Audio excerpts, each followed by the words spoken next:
Now, what if this hardwood floor actually runs underneath cabinets, right, and other things that are sitting on top of it? Well, if that's the case, well, now we have to detach and reset those lower cabinets when we're removing and replacing the hardwood floor.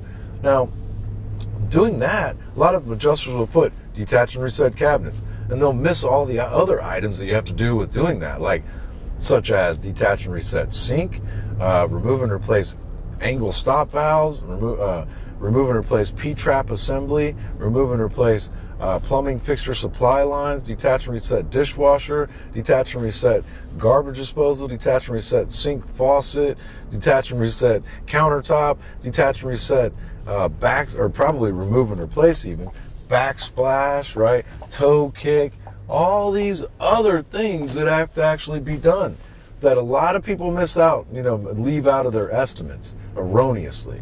And so, the adjuster, if they see that we're not going to leave out all those items, and we're actually going to do it correctly, and there's going to be not just remove and replace hardwood floor, but 100 other items too, and he sees where we're going, but he wasn't really sure in the first place if he was even going to write it up for a full replacement, maybe just a repair. Then he sees where we're going. Guess what he might do?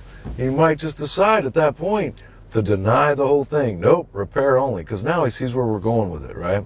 So that's a good reason to not want to let the insurance companies see your cards, right? Keep them close to your vest. If they say, do you have an estimate? Well, I have a preliminary estimate sort of put in place. We use Xactimate like you guys do, I understand. However, I was hired as the contractor to perform all repairs that are prescribed by you. And so that's kind of what I'm doing here, is to get my instruction list from you, my marching orders. That's why I have my camera and things. I want to document and find out what it is that you're going to approve so that I know what it is to write an estimate on. Fair enough? Okay, great. And I'm telling you, that just seems to work for me time and time again.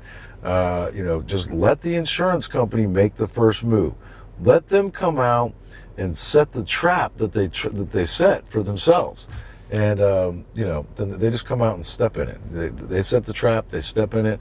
And when they make their move, then you react.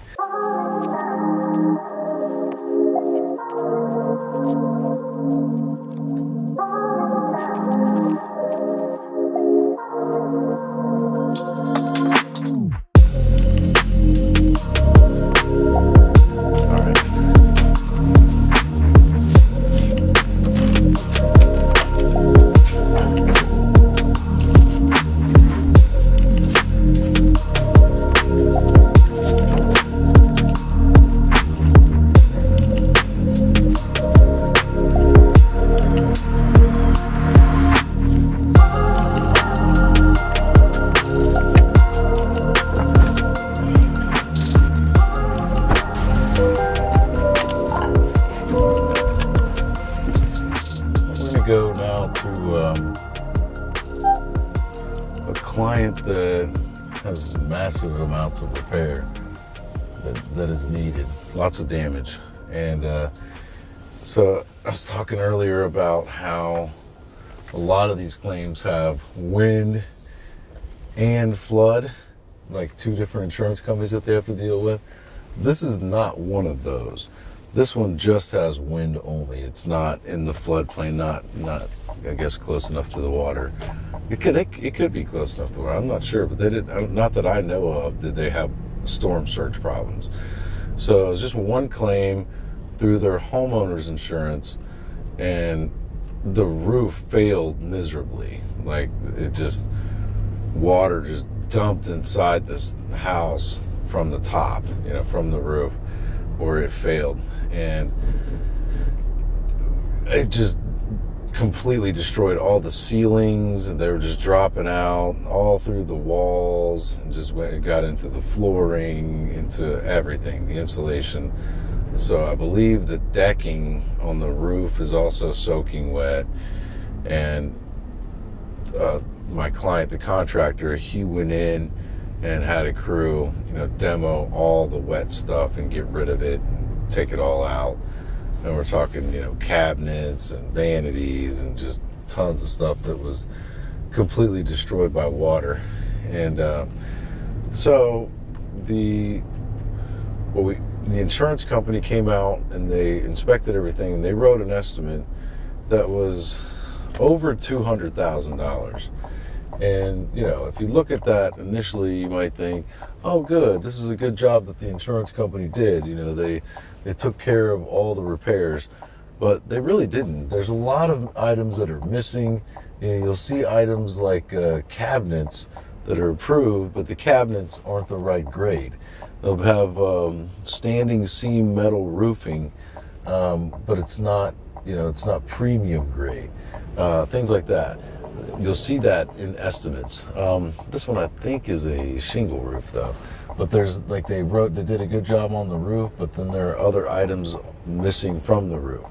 One of the things that's missing, I believe, they put on re-nailing of the sheathing, the decking to the roofing, which is a standard. You kind of have to do that in Florida. That's code related. They put that on there. However, you're not allowed to roof over top of water-soaked decking.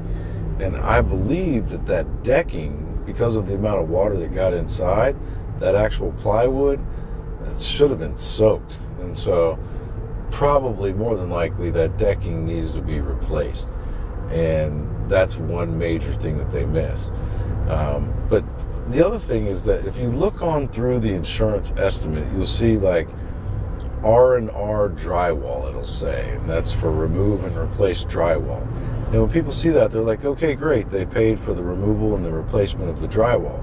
However, when they're paying for that drywall, the removal of that drywall is actually coming from the drywall category in Xactimate, the pricing software. It's the DRY category. So what they're saying is that you're just going to go in and remove normal drywall, okay? But if you look at the WTR category, that's the water remediation restoration category, then in that category you'll see items like tear out wet drywall and bag for disposal. And there's even tear out wet drywall and bag for disposal category 3. You see, so if you can imagine the difference between just removing regular drywall and tearing out wet drywall, bag for disposal, what those two items, the difference in cost is substantial, as you might have guessed. And as you go up in categories, it gets even higher. And so they're not priced appropriately and properly and accurately.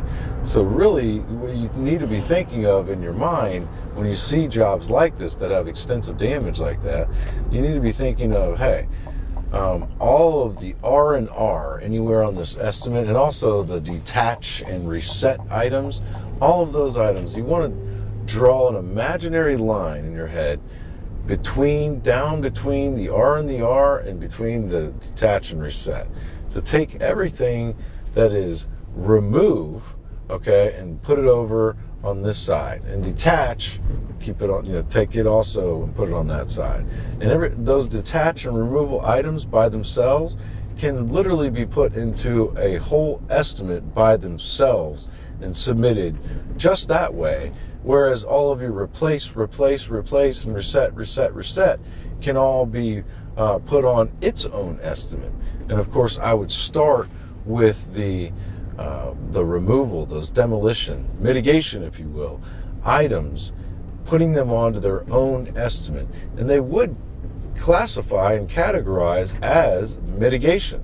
So I would put together a mitigation estimate, put that all together first without any replacement of anything, submit that to the insurance company by itself, and once the insurance company approves that, if they approve tearing out wet baseboard and bag for disposal, then they're also naturally going to approve those same baseboard to be replaced, right, in a separate estimate. So it's kind of strategically laying the foundation for the later repair, for the second estimate. And the other beautiful thing is, most of the time, depending on the situation and the insurance carrier, if you have a mitigation estimate that you submit to an insurance company, then most of the time they will directly pay the contractor for those mitigation invoices, because it's an invoice, right? That's the way I present it, as an invoice. Unless you haven't done the work yet, then it really does have to be an estimate.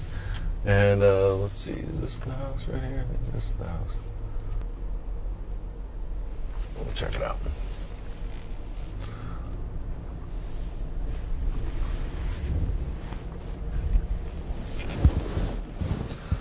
So yeah, this house just had a demolition done to it, and my client sent a crew in to take all that stuff out, mitigate it, demo it out.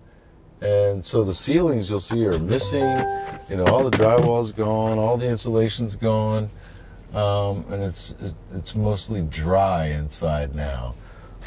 I don't like to fly. I usually drive. One thing about flying is you don't get to really take all that you want to take with you. So I didn't get to take my big, huge, giant tool belt. I had to stop and buy another one. And I don't like it as much. But I did stop and buy another one. This is not my tool belt.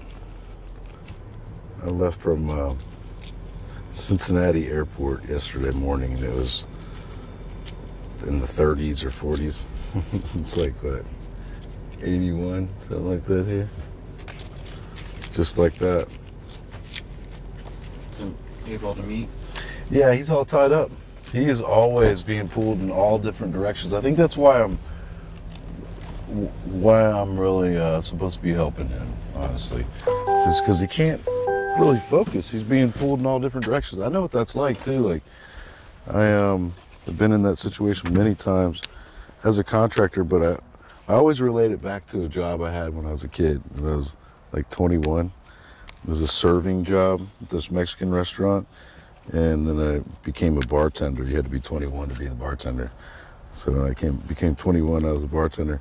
But I remember sometimes, where like on a Sunday or something, I would get sat, they called it, by like a whole bunch of tables at once, Sometimes like 10 tables. Have all these people sit down at the same time, and you had no choice but to take care of them. And I would get so busy, and my coworkers, other servers and stuff, would see me like that. And they'd see me all stressed out and being so busy. And they'd come up and they'd be like, "Chad, what can I help you do?" And I'd look at them and be like, "I don't know." I couldn't even think about the things that I needed help with. And I think that's the struggle that my client's having. Like, he is just like, doesn't even know what to help with. So you kind of have to go in there and figure out what he's doing and what he's up to and what all his challenges are, and then literally go in and take it off of his hands and go do it for him. And like, I think his biggest problem is, what I told him is that you got to get the heck out of the way, man, and get people who are better than you and all of these things that you're trying to do yourself to do it for you. It's what the biggest challenge is, business leaders, like, we just want to, like, if it's not done by us, then it's not getting done right, so we want to go do everything ourselves to try to make sure it gets done right. Now, I used to be the same way. I couldn't stand it anymore. Like, I finally put myself to the place where I was working alone for a long time, just because I couldn't take that pressure. Constantly trying to be a perfectionist where it doesn't work. And where I really got into more peace, started making more money, and working less hard even, is where I started to get the heck out of my own way and sought out people who are better than me in certain areas and who don't mind doing things that I can't stand doing. Things that you procrastinate with and doing, that you put off, are usually things that you don't enjoy doing. Instead of trying to make yourself better at those things, why not get other people who are already better than those things, who don't mind doing them, who don't find it as a constant struggle, something they don't want to do, but something maybe they enjoy doing, so where they don't procrastinate, and then let them do their job. Just get the heck out of the way and let those people do their actual job. And that's what I'm trying to do with him, is identifying where all those things are. He can't even focus on it, like from a 30,000 foot aerial view, because he's up in the details right now. He's on the front lines in the fog of war. Everything becomes blurry. and you have maybe a plan to take care of 20 things on a to-do list in a day, but halfway, like just an hour into the day, that's all derailed by the first couple of phone calls you get that starts pulling you off into all different directions. So you just got to figure out how to get the heck out of the way and let a bunch of other people handle it. That's what I'm going to try to do for him.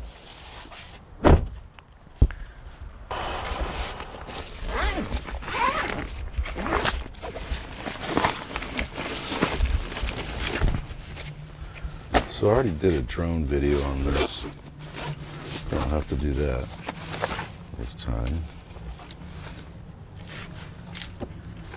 This is fired up and ready to go.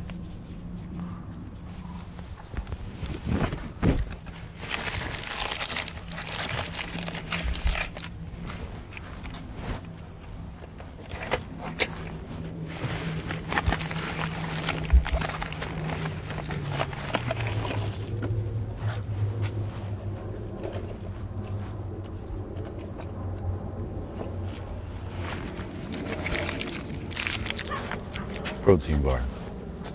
Essential.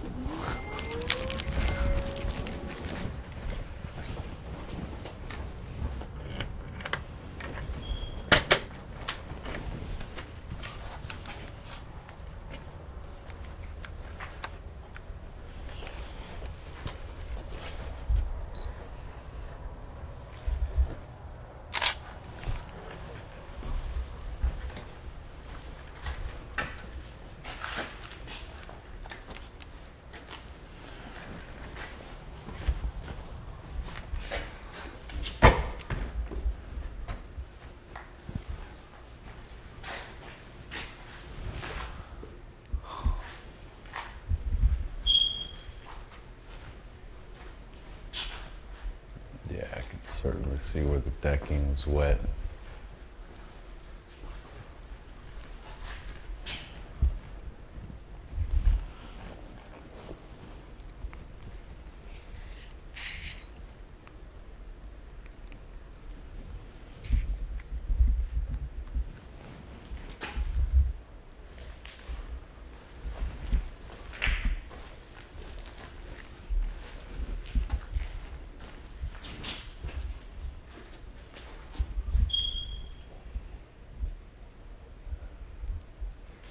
There you go.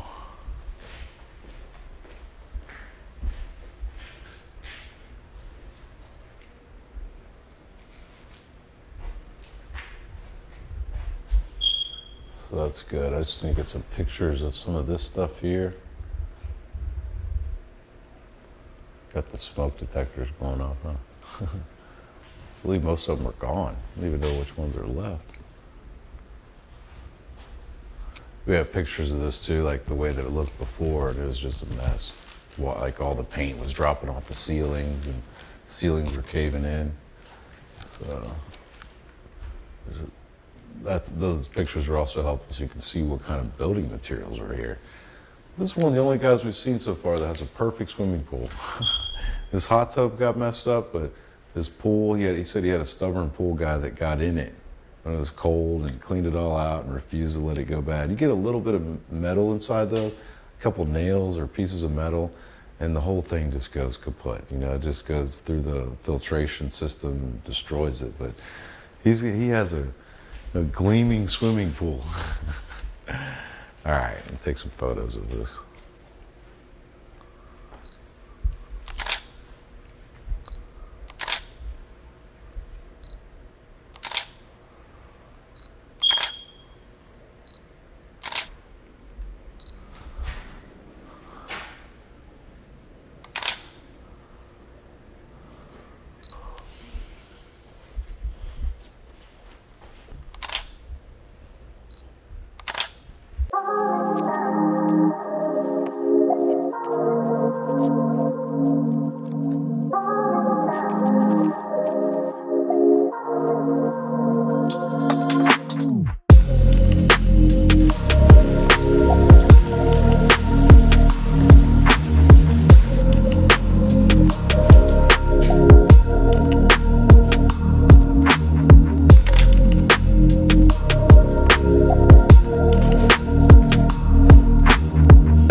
So the insurance companies usually pay to have, if they have the coverage for it, just to have this thing re-screened, right? Just to fix the screening in it. And that's what they've done on this one. But if you find that the structural members of the screen enclosure have any damage, then they're probably going to have to be replaced, because now they have to be brought up to code. So the framing is not close enough together. So they need more, like they need another one right here, right? And that's only if you can find damage to the structural members of the screen enclosure, which I do believe I have found in quite a few places. Like if you look down there, you can see it bowed out in the middle. So, but most significantly that I've seen so far, if you look right up here, it's come apart right there. And then behind the hot tub over there,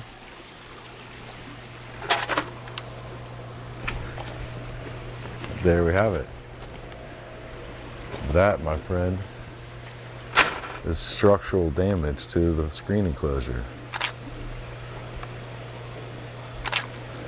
So, they significantly underpaid because they only paid to rescreen it.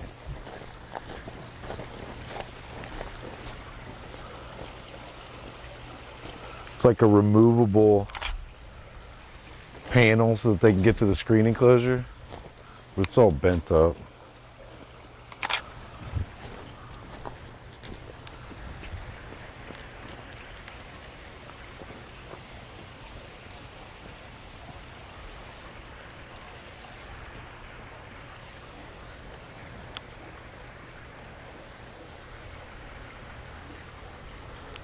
The whole thing's kind of twisted and bowed.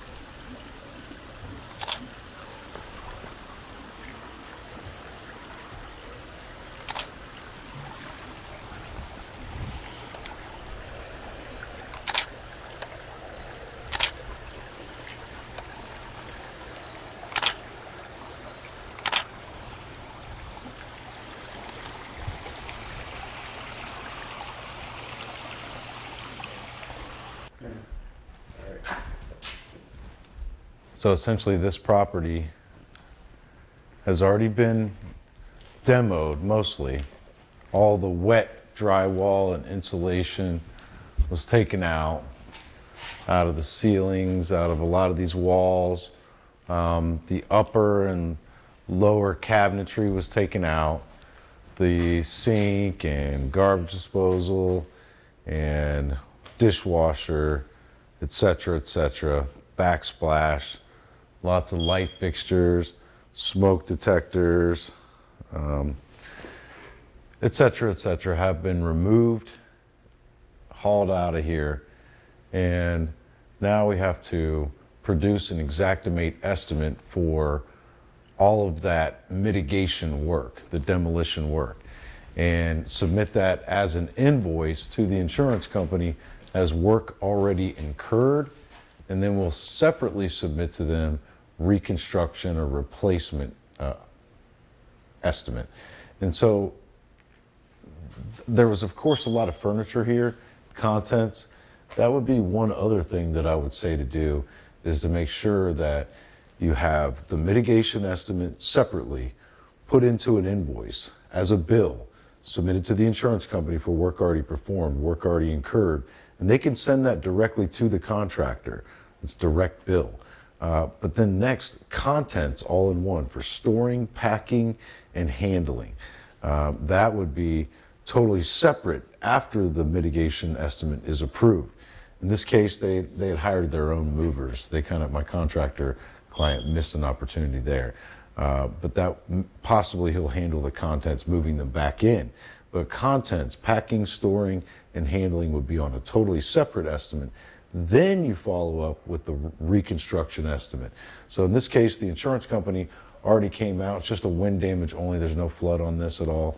They already came out and they wrote an estimate for over $200,000 to restore everything. But it's missing a lot of items, and like I said before, it's priced incorrectly. It just says like remove and replace drywall, remove and replace baseboard, remove and replace door, remove and replace flooring, where it should have been tear out wet drywall bag for disposal, tear out wet insulation bag for disposal, tear out wet drywall bag for disposal, baseboard bag for disposal, tear out wet, in the cases where they are like that door over here, wet casing or trim bag for disposal, tear out wet cabinets bag for disposal, put into a mitigation estimate of its own. That by itself, if you didn't even add any additional items, you just recreated it by taking from the drywall categories, etc., and turning it into an estimate that was written from the WTR category. If you didn't add any additional items to that insurance estimate, it'll cause the insurance estimate to go way, way, way up just by pricing it correctly. So that's the first thing that we're going to do here is the mitigation estimate, put that together into an invoice, direct bill the insurance company. We would do a contents if we had one, we don't. So then we'll follow up with a reconstruction estimate after that. We have all the rooms measured. We did drone flyover footage, which is not that important because they've already approved the roof, but we've done total exterior elevation inspections, and room by room, every room, closet, and hallway of this house have been inspected, photographed, measured, sketched. So now we're ready to go on to the next step, which is to create an Xactimate estimate. So this was 200. What do you think it'll actually end up being? Over three. I mean, I hate to make predictions. I try not to do that, but definitely over three. Definitely over three. Hopefully 4. I think they have like a maximum policy allowance of $530,000, so we won't go that high. So I think they're safe to stay within the policy limits. That's what happens when you don't get a tarp on it. So sad. I mean, this guy had a problem with getting guys out here to put a tarp on it. My client hasn't even put one on it. That is not how you do a tarp.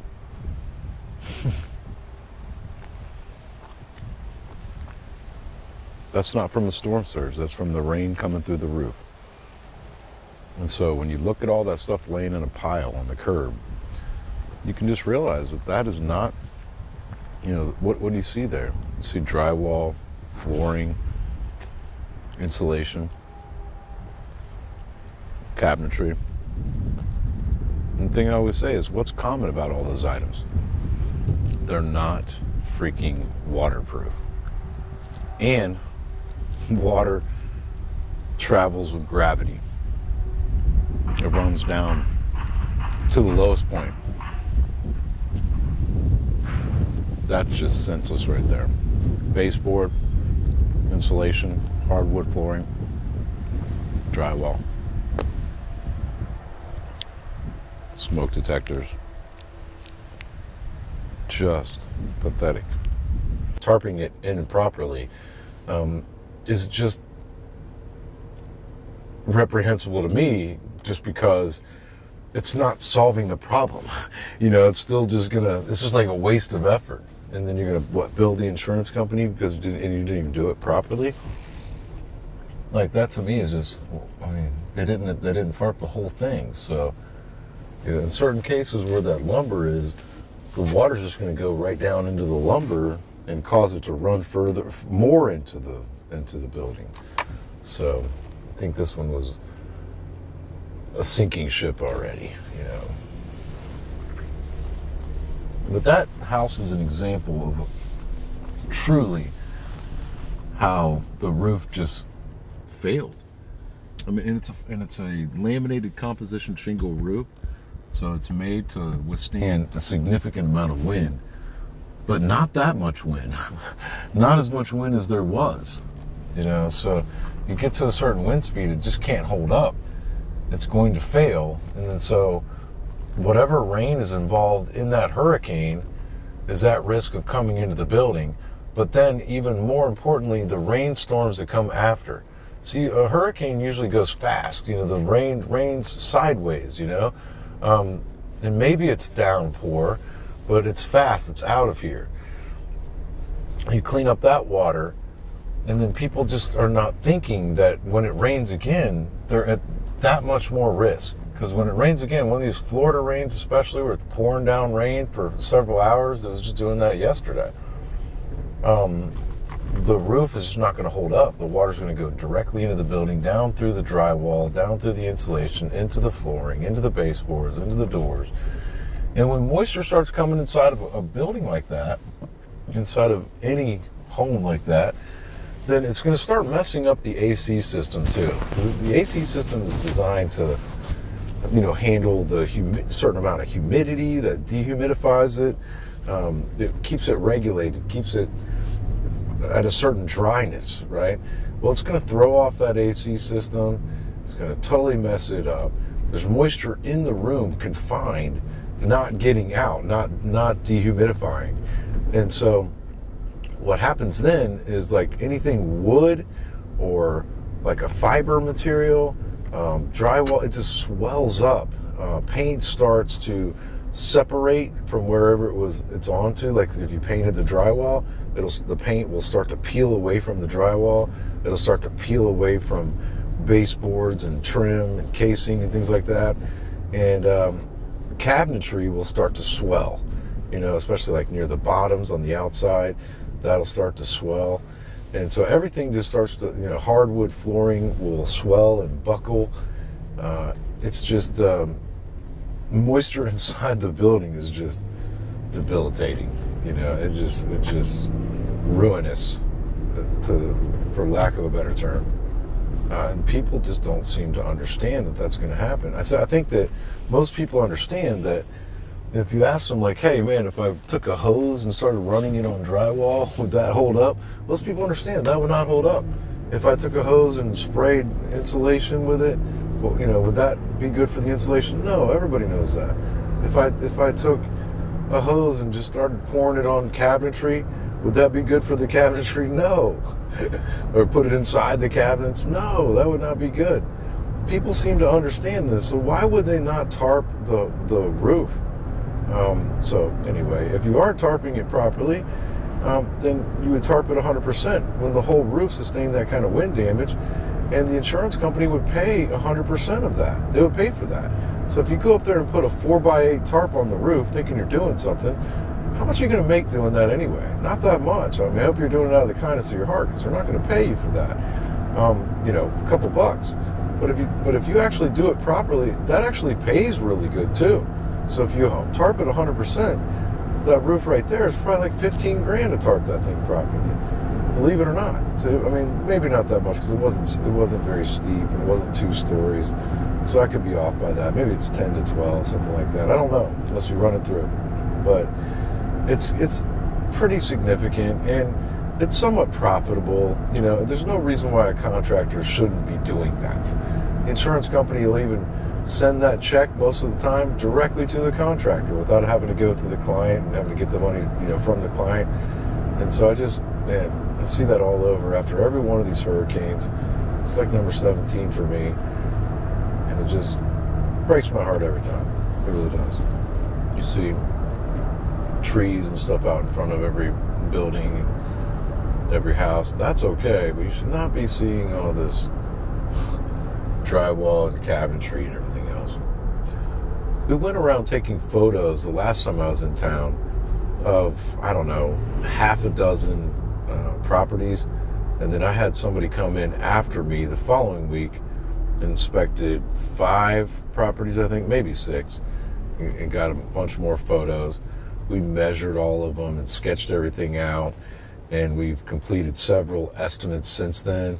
That one of them, the adjuster had been slacking on his job and didn't complete his estimate, and he was out on October 15th to do his inspection, and it's now like December 16th, like 2 months later. He was out October 15th, did his inspection, and he should have had his estimate done within a couple of days and submitted into the insurance company, and then they would have sent a big payment to the client. It's quite for a lot of damages. And nothing happened. No estimate was turned in, no payment was sent out. And we go to track it down, and we find out from the desk adjuster at the insurance company that they still haven't received the estimate from this insurance adjuster. So at that point, we could have gone in, called the desk adjuster, and said, hey, it's been over a month, almost 2 months. That's just outrageous. I mean, I think it even violates some state laws and things like that. So I'm pretty confident that that desk adjuster would have yanked that adjuster off of there, because at first she's like, contact him and see what you can't come up with. And he wasn't contacting us back. We could have had him yanked right off of there. But instead, we were able to make a gesture. I was thinking to myself, if he were to not turn in his estimate, what a shame, because he's already done a lot of work. He's already gone out and spent, several hours out there measuring up things and taking photos. And the fact that he didn't get his estimate done, probably had 50 other that he had to get done. That's why.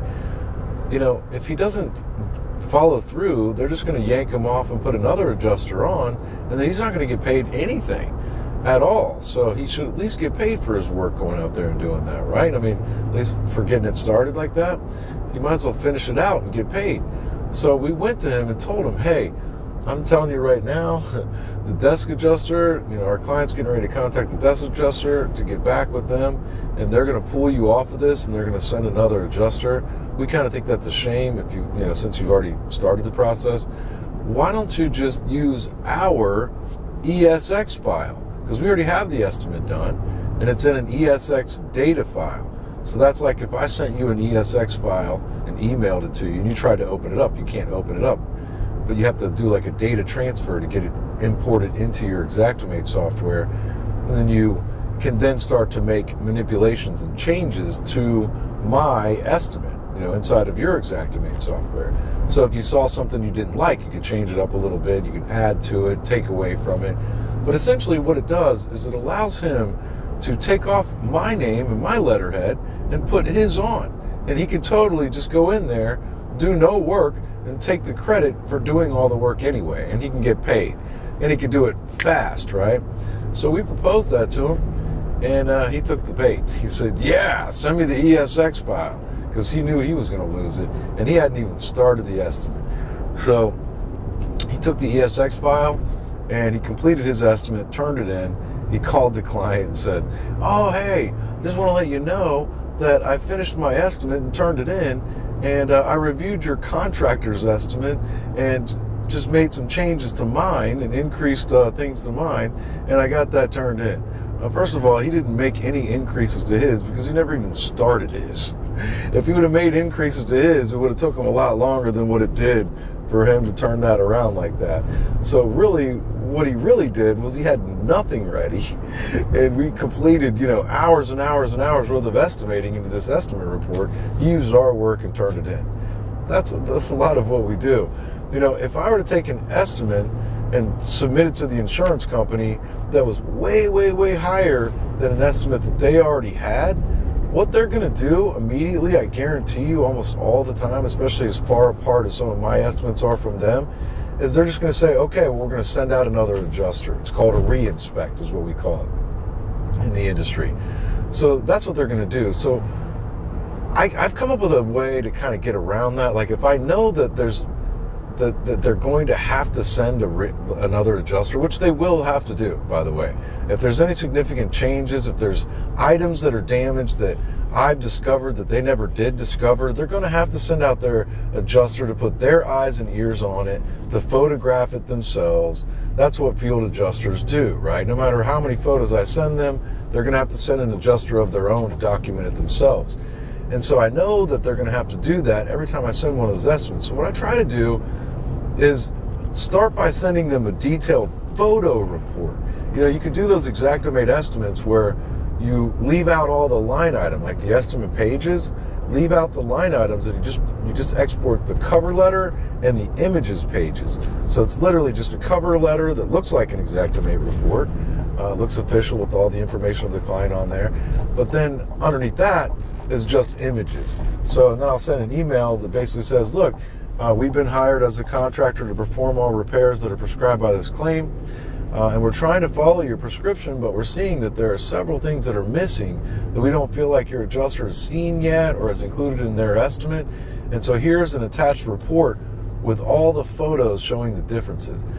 Usually, not all the time, but usually that tactic will go ahead and accomplish the purpose of them sending out another adjuster. So you just send a photo report and say, hey, please send out another adjuster because there's lots of differences, but we're happy to meet them out there. They look at the photos, they say, oh yeah, there is a lot of different stuff, and they send another adjuster without us having to send them our estimate to show them our cards, if you will. So we like to be reactors, like counterpunchers, right? Let the insurance company make the first move. Let them come out, let them make the first move, let them apply coverage. There's a client the other day we saw, they came out, they didn't approve this guy's metal roof. Instead, they approved repair to the metal roof, like a little portion of it. Well, the metal roof was standing seam metal roof. It was built in 2007, we found out. That particular product has been discontinued. So there's no way that you can make a repair to that metal roof without replacing the whole thing. And there's other building code issues too. So if the adjuster would have went out and said, nope, don't see any damage to this roof at all, that would have sucked. That would have been a total loss. And my client thought that it was a loss because he only approved like 600 feet of it, 600 square feet, like a section of it. But when I saw that, I was like, dude, that's coverage. They've applied coverage. That's what that is. That is applied coverage. Like they have opened up the door and now all we have to do is walk through the door, right? So to me, that's applied coverage. I don't get discouraged when I see stuff like that, you know. So, but if I were to send them an estimate, now they know what I'm trying to go for. You know, I'll give you a scenario. If there is a hardwood floor that needs replaced, in my opinion, you know, but maybe there's an adjuster that thinks that, it doesn't really need replaced, maybe it can be repaired. Like they're kind of on the fence as to whether or not to repair this hardwood floor or to replace it. Well, the hardwood floor goes throughout all these hallways and connecting rooms and a great room and a living room and maybe a kitchen and different things, right? So it's a big deal. Replacing it versus repairing it is a big, big, huge deal, okay? Now, what if this hardwood floor actually runs underneath cabinets, right, and other things that are sitting on top of it? Well, if that's the case, well, now we have to detach and reset those lower cabinets when we're removing and replacing the hardwood floor. Now, doing that, a lot of adjusters will put detach and reset cabinets, and they'll miss all the other items that you have to do with doing that, like such as detach and reset sink, remove and replace angle stop valves, remove and replace P-trap assembly, remove and replace plumbing fixture supply lines, detach and reset dishwasher, detach and reset garbage disposal, detach and reset sink faucet, detach and reset countertop, detach and reset backs, or probably remove and replace even, backsplash, right, toe kick, all these other things that have to actually be done that a lot of people miss out, you know, leave out of their estimates erroneously. And so, you know, the adjuster, if they see that we're not going to leave out all those items, that we're actually going to do it correctly, and there's going to be not just remove and replace hardwood floor, but 100 other items too, and he sees where we're going, but he wasn't really sure in the first place if he was even going to write it up for a full replacement, maybe just a repair. Ooh, then he sees where we're going. Guess what he might do? He might just decide at that point to deny the whole thing. Nope, repair only, because now he sees where we're going with it, right? So that's a good reason to not want to let the insurance companies see your cards, right? Keep them close to your vest. If they say, do you have an estimate? Well, I have a preliminary estimate sort of put in place. You know, we use Xactimate like you guys do, I understand. However, I was hired as the contractor to perform all repairs that are prescribed by you. And so that's kind of what I'm doing here, is to get my instruction list from you, my marching orders. That's why I have my camera and things. I want to document and find out what it is that you're going to approve so that I know what it is to write an estimate on. Fair enough? Okay, great. And I'm telling you, that just seems to work for me time and time and time again. Just let the insurance company make the first move. Let them come out and set the trap that they set for themselves. And, then they just come out and step in it. They set the trap, they step in it. And when they make their move, then you react. So a lot of times they'll write up an estimate, missing a bunch of items.